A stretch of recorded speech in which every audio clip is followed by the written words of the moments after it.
Now I am become death, the destroyer of worlds.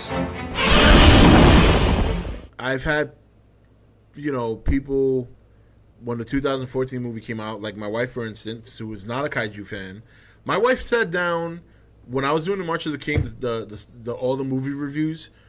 My wife actually sat down and watched some of the movies with me because, she had never seen a kaiju movie.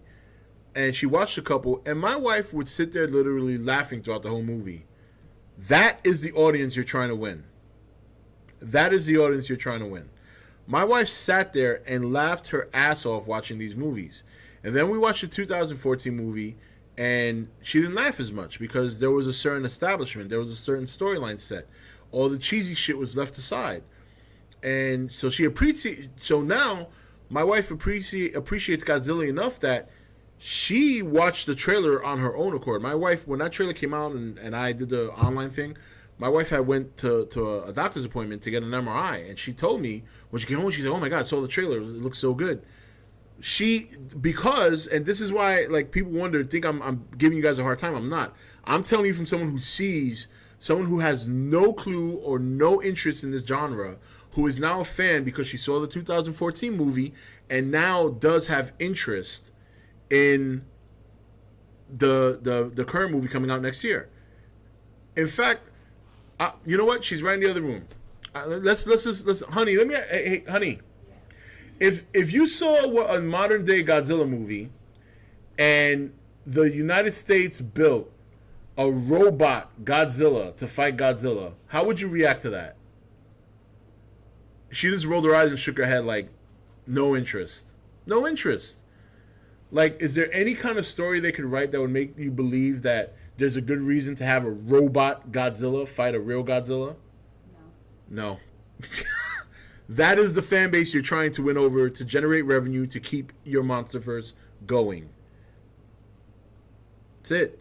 And believe me, my wife has no interest in taking my side to benefit me. She will counter me in any given moment that she can. So she's being honest. So there you have it. That is, yeah, of course I'm going to ask my wife. She is the general audience. That is the general audience. The general audience laughs at all the kaiju movies that we love. They do. They do. And now they are interested in what we have because the movie was presented in a different light. It wasn't presented in a cheesy way. So, but anyway, let's keep going. Oh, she disapproves strongly. Yeah. Steven's like, I heard her say no. All right, but let's keep going. This is for shits and gigs. All right. Now I'm going to get another sip of my beverage. All right. This is one of my favorite lines. So this one comes from Omega 3. Again, I don't know if he's in here. Here's how MechaGodzilla could work. Building MechaGodzilla is somewhat plausible. However, the issue with MechaGodzilla is justifying why humanity or aliens, which is my point, why they would make a robot version of Godzilla that is stiff and lumbering and not something more mobile like a humanoid. The answer is simple. To replace Godzilla as king of the monsters. But if he replaces Godzilla, he's not king of the monsters. He's king of the mechs, so to speak. But anyway, let's keep going. Let's just assume for a second that the ending in the leaked plot is true and that the other monsters bow before Godzilla. Godzilla is essentially the alpha of the pack. All other monsters both fear and respect him and maybe even obey him. And even if it weren't true, we already know the kaiju, or the titans rather, have some form of communication, so it wouldn't be out of the question that some type of hierarchy is in place. All right, just so you know, this is all assumption right now. None of this is fact. And okay, so this is where having a copy of Godzilla would come in handy if it were constructed by humans. Say for instance that a monster is attacking a city. By deploying MechaGodzilla, you would be fighting on a psychological level using the creature's natural... I'm kind of losing this one here. Using the creature's natural instinct and fear of Godzilla. But how do we know it fears Godzilla? Is that just we're just assuming that every monster fears Godzilla now? To intimidate them into retreating and minimizing collateral damage and civilian casualties. Ah, man, that's a stretch, bro. Even if it retreats, it's still gonna knock buildings down on the way out. Yeah, that's kind of a stretch, but let's keep going.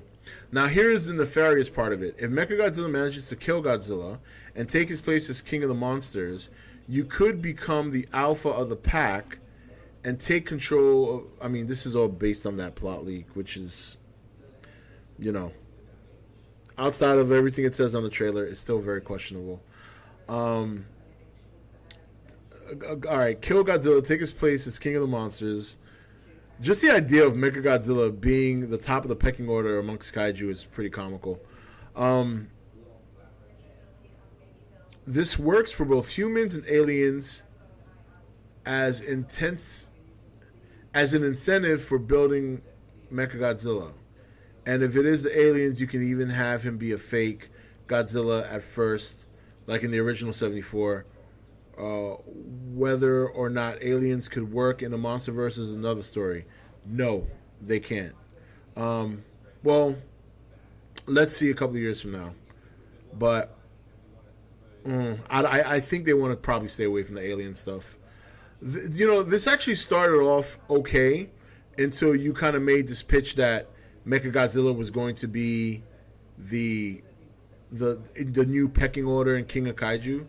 Like, I'm envisioning right now, like, the 1954 Godzilla movie with MechaGodzilla on the cover, and it just doesn't fit. So you're basically saying the reason humans or aliens would make a MechaGodzilla is to replace Godzilla as king of the monsters. I don't even know if that would work amongst fans. I don't even think fans would like that. Like, forget the public, forget the general audience. You try to replace Godzilla as king of the monsters with any monster or any kaiju, you're going to get a lot of resistance, I think, from fans. So I don't think that's a good enough reason. In fact, I think it's a horrible reason. You'll probably topple over the Monsterverse. We'll never get another Godzilla movie again. Oh, man. All right, so next one comes from Methlo Kaiju, who I know is here in chat. So brace yourself, Methlo, because I'm going to be very direct. Okay, so Methlo Kaiju. Here's my case. Higher advanced technology, similar to the Major Tanks and the Super X, will be presented in the Monsterverse in this... Whoa, hold on. Higher advanced technology, similar to the Major Tanks and the Super X, will be present in the Monsterverse. Or in this movie, which could lead to MechaGodzilla. Here are the reasons why. Motherfucking dono! Brian Crockett with a $20 dono. What if there was an organic nanometal thing that crashed into the Earth and saw that Godzilla was the dominant being? It would be the strongest thing the organism has ever encountered and took on its form to try to replace it. I mean, again, you still got to try and convince the audience that this is going to be something... Like, I think that's a good premise because now you're taking the humans and the aliens out of the element. So that right there, that is already a better beginning than what I've read mostly here. But the question is, even if this nanometal begins to form as a robot version of Godzilla, because he's replicating the power and he's replicating what he sees, which is probably your best chance at getting this to work. The question is, once he takes that form, I guess, and this is something we won't know, whether or not the audience will buy into it. I think that's the question. But I honestly, in that little short paragraph, that's probably the best. That's probably the best one I've read so far in terms of MechaGodzilla. Because what you do there is you take the humans and you take the aliens out of the picture completely, which is the key. Because if you're going to put the humans in to build him, you got to come up with a good reason why, and there really is no good reason why you would build a robot Godzilla. So I think that's a good. I think Brian's onto something there. Because the key to his little paragraph there, his little pitch is that he's taking the aliens and the humans completely out of the picture in terms of development of MechaGodzilla. So I would keep going with that, Brian. I think that's pretty good. That's a pretty good start. There are other ones here that have good starts too. They just tend to tumble in the middle of their pitch. So let's see. All right, so Methlo Kaiju, here we go. So you're saying this is what you said. Your first sentence right off the bat. Here's my case. Higher advanced technology similar to the Major Tanks and Super X will be presented in the Monsterverse. This movie, which could lead to MechaGodzilla. Here's the reasons why. Okay, so what you're saying is, based on what you've seen on the trailer, you feel strongly that outside of what we normally get, there's going to be some sort of advanced technology which could lead to the development of MechaGodzilla. Okay, I'll play devil's advocate here, and I'll give you benefit of the doubt because we don't really know yes or nay. I mean, we've gotten hints of some sort of technology, but we just need to kind of find out just how modern it is. But we'll roll with yours. Motherfucking dono! Stephen Miller's $5 donation. How about have two Godzilla in the movie fighting each other, and the one that is heavily damaged is given armor? Oh, Steve, come on, man! You're going. That's So who's gonna roll up to him and just to kind of throw his breastplate on? Oh man, armored Godzilla. Yeah, I don't know. Motherfucking dono, MLG Osiris. Where are these resources to build these mechs? The world is going to be destroyed too. Even if they gave a good explanation, it's still hard. It is. MechaGodzilla is a very hard sell. People hate that I say that. Like, I've been having this argument for 4 years, and no one yet has come close to convincing me that it could work until Brian dropped that intro with the nanometal coming from space that has nothing to do with aliens or humans, because that is the key problem. Is why would in the eye of the general audience who have seen all these different kind of destruction and apocalyptic and sci-fi alien movies, on one hand, why would an alien race that you assume would be very intelligent build something like a robot Godzilla when they would probably build something that would counter him? And on the same flip side of that, why the hell would the United States military build something that's a replica of what they're trying to defeat, as opposed to either developing a weapon? Because really, in all honesty, that's what America does first. They build weapons. They don't try and build a huge robot. America or the military would likely go the route of building a weapon to stop Godzilla. They wouldn't build a big robot, let alone build a big MechaGodzilla. So when you present the question, why would they build a MechaGodzilla, nobody seems to answer that question or try to answer it. Everybody kind of puts in these crazy stories and you know, a mentally ill person remotely controlling, you know, that's great, but why? Why are we building a MechaGodzilla? That's the question I want answered. That's the question nobody ever answers. And then when they do answer it, it's really bad.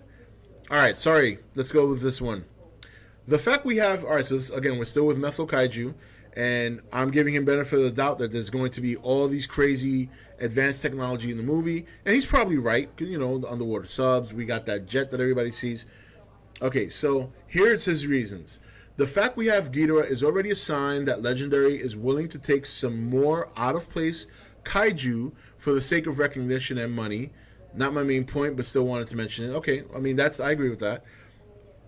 In the first Rodan scene, we see a flat vehicle that is flying towards Rodan. This vehicle is again seen when Rodan is flying near the ocean, and so we all know what he's talking about. We're talking about that jet / maybe Monarch version of a helicarrier that's been seen in separate shots throughout the film, throughout the trailer, and then at the very end scene, you can see that same jet or whatever it is in front of King Ghidorah.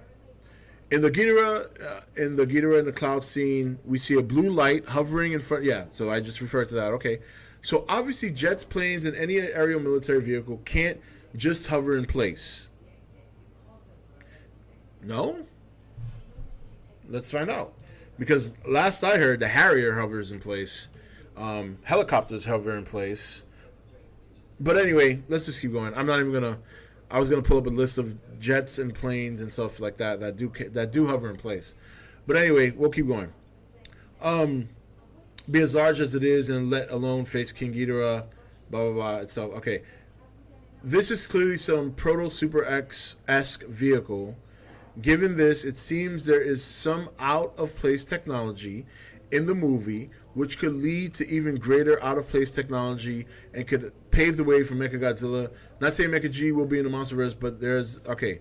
So basically your argument is that there will be enough technology in the movie to suffice, or enough technology in the movie that could explain why a MechaGodzilla can be built, or basically show that it's capable to build one. Okay.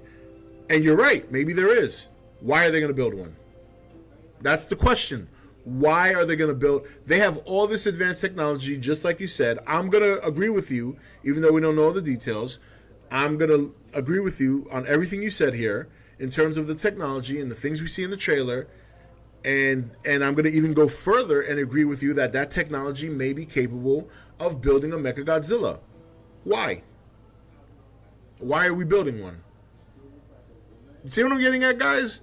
This is the question nobody answers. That's the question that has to be answered. If you're going to pitch this in this universe, if you're going to try and convince people like my wife and other people who just laugh at kaiju films, and right now you have these people hooked. You have these general fans in the palm of your hand. You want to keep them there. You're trying to sell them on a giant robot lizard. So you need to convince them why this is a good idea. Nobody is doing that. Thank you for watching E.T.N. Click here to watch more content. Or you can click here to become an E.T.N. patron. Don't forget to leave a comment. Also, make sure you like and share this video. If you want to know when the next video is up, click the notification bell next to the subscribe button. And most of all, make sure to click that subscribe button for regular content.